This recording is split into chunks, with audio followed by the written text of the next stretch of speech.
Disclaimer. Dreadful Shadows taking no responsibilities for errors or omissions in the contents of the service.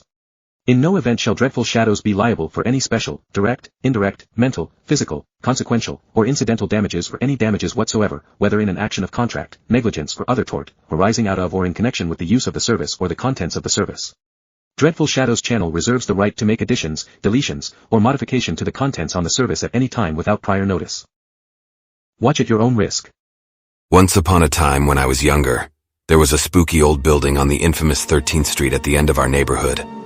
It stood there like a shadow, filling everyone with a sense of fear. The building had cracked walls and broken windows that sparkled with sharp, jagged pieces of glass. One evening, my best friend and I summoned our courage to explore the eerie place. We crawled through a broken window at the back of the building.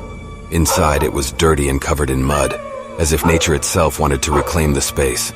Every step we took made the old wooden floor creak, sending chills down our spines. As we cautiously moved deeper into the building, a strange smell filled the air, making our stomachs churn. The dim light that seeped through the broken windows cast eerie shadows on the decaying walls. And there, in the hallway, we saw something chilling. Someone had written in blood-red letters near the ceiling, "I am dead." The words sent a shiver down our spines, making us question what horrors had taken place in this forsaken place.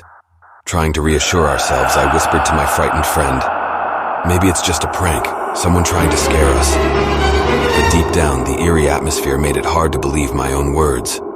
Despite our growing unease, we pushed forward, driven by a mixture of curiosity and dread.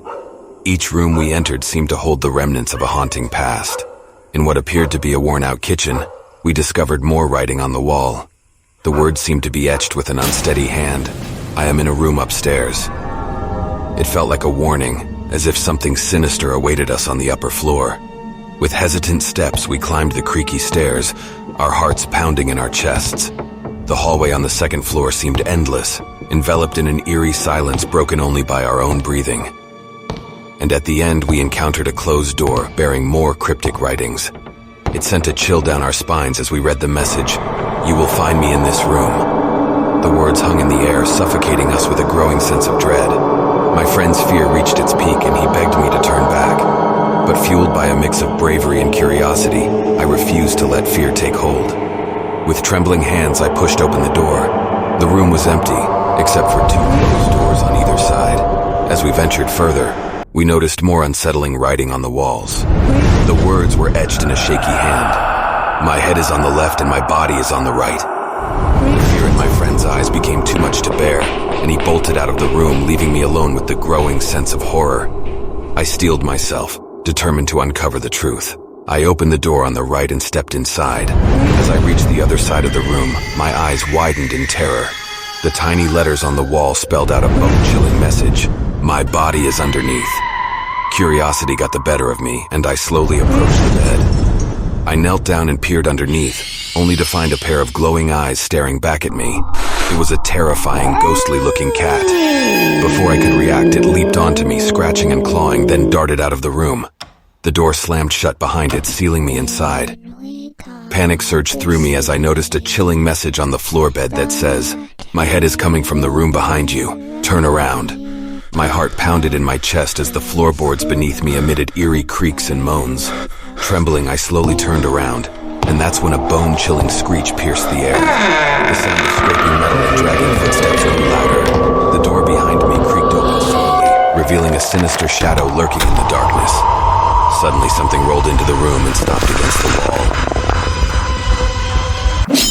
It was a severed head, my friend's head. A cacophony of terrifying noises filled the room, from whispered wails to haunting laughter. The chilling air became suffocating and I felt a presence closing in on me. His lifeless eyes bore witness to the horrors that engulfed us. Terror overwhelmed my senses. Before I could react, the door slammed shut, leaving me trapped with the foreboding words, "It's your turn." I was filled with terror and let out a horrifying scream as I threw myself out of the room, crashing through the window and landing on the ground below. The impact was brutal, breaking my arm and causing me immense pain. I cried out for help as I ran home seeking comfort from my parents. The police were called, and they began investigating the old building. They searched every corner looking for any clues related to the strange writings we had seen. But at first, they couldn't find anything. There were no signs of the eerie messages that had haunted our minds. They meticulously combed through the entire house, but it seemed like the secrets of the place were well hidden. It wasn't until they pried open the floorboards that the truth was revealed. They discovered the lifeless body of my friend, trapped within the clutches of that malevolent building. It was a chilling sight that sent shivers down their spines. His head, however, was never found, lost in the enigmatic depths of the unknown. The 13th Street house had claimed another victim, leaving behind a trail of terror and unanswered questions.